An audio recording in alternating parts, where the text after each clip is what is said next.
ಸ್ವಾತಂತ್ರ್ಯೋತ್ಸವ ಮತ್ತು ಹರ್ ಘರ್ ತಿರಂಗಾ ಅಭಿಯಾನದ ಅಂಗವಾಗಿ ವಿಜಯಪುರ ನಗರದಲ್ಲಿ 300 ಮೀಟರ್ ಉದ್ದದ ಬೃಹತ್ ತಿರಂಗಾ ಯಾತ್ರೆಯನ್ನು ಅತ್ಯಂತ ಸಂಭ್ರಮದಿಂದ ಆಯೋಜಿಸಲಾಯಿತು.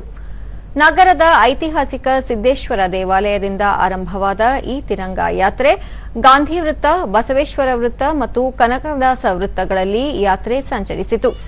ಯಾತ್ರೆಯಲ್ಲಿ ಮಾಜಿ ಸಚಿವ ಅಪ್ಪಾಸಾಹೇಬ್ ಪಟ್ಟಣಶೆಟ್ಟಿ, ಬಿಜೆಪಿ ಜಿಲ್ಲಾಧ್ಯಕ್ಷ ಗುರುಲಿಂಗಪ್ಪ ಅಂಗಡಿ ಸೇರಿದಂತೆ ಹಲವು ಗಣ್ಯರು, ಮಾಜಿ ಸೈನಿಕರು, ಹೋರಾಟಗಾರರು ಹಾಗೂ ವಿವಿಧ ಶಾಲಾ ಕಾಲೇಜುಗಳ ವಿದ್ಯಾರ್ಥಿಗಳು ಪಾಲ್ಗೊಂಡಿದ್ದರು.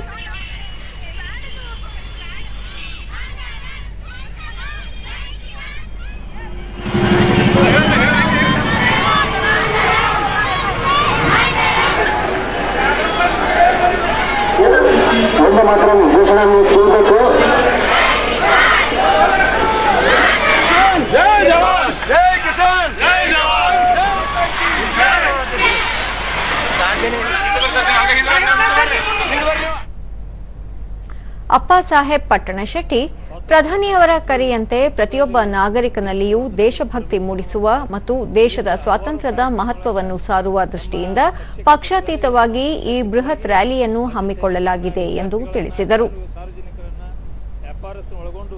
ಬೃಹತ್ವಾದಂಥ ಧ್ವಜವನ್ನು ಪ್ರದರ್ಶನ ಮತ್ತು ರ್ಯಾಲಿ ಮಾಡುವ ಮುಖಾಂತರ ಪ್ರತಿಯೊಬ್ಬರಲ್ಲಿ ಕೂಡ ಭಾರತದ ಸ್ವಾತಂತ್ರ್ಯದ ಕಿಚ್ಚು ಹತ್ತಬೇಕು, ಅವರ ದೇಶಭಕ್ತಿ ಬೆಳಿಬೇಕು ಅನ್ನುವಂಥ ದೃಷ್ಟಿಕೋನ ಇಟ್ಟುಕೊಂಡು ಇವತ್ತು ದೊಡ್ಡ ಸಂಖ್ಯೆಯಲ್ಲಿ ಇವತ್ತು ಯಾತ್ರೆಯನ್ನು ಮಾಡಿದ್ದೀವಿ.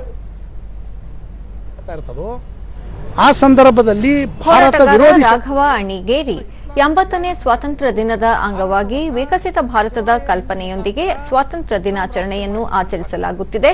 ಸಾರ್ವಜನಿಕರಲ್ಲಿ ಜಾಗೃತಿ ಮೂಡಿಸುವ ಸಲುವಾಗಿ ತಿರಂಗಾ ಯಾತ್ರೆಯನ್ನು ಆಯೋಜಿಸಲಾಗಿದೆ ಎಂದರು.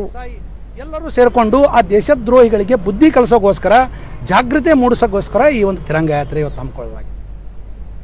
ದೂರದರ್ಶನದೊಂದಿಗೆ ಯುವ ಮುಖಂಡ ಶ್ರೀಧರ ಬಿಜ್ಜರಗಿ 2047ರ ವೇಳೆಗೆ ಭಾರತವನ್ನು ವಿಕಸಿತ ಭಾರತ ಹಾಗೂ ವಿಶ್ವಗುರು ಮಾಡುವ ಕನಸಿನೊಂದಿಗೆ ಹಿರಿಯರ ತ್ಯಾಗ ಬಲಿದಾನದ ಸಂದೇಶವನ್ನು ಸಾರಲು ಹಾಗೂ ಸಾರ್ವಜನಿಕರಲ್ಲಿ ಜಾಗೃತಿ ಮೂಡಿಸಲು ಈ ತಿರಂಗಾ ಯಾತ್ರೆ ಅತ್ಯಂತ ಯಶಸ್ವಿಯಾಗಿ ನೆರವೇರಿದೆ ಎಂದು ಹರ್ಷ ವ್ಯಕ್ತಪಡಿಸಿದರು.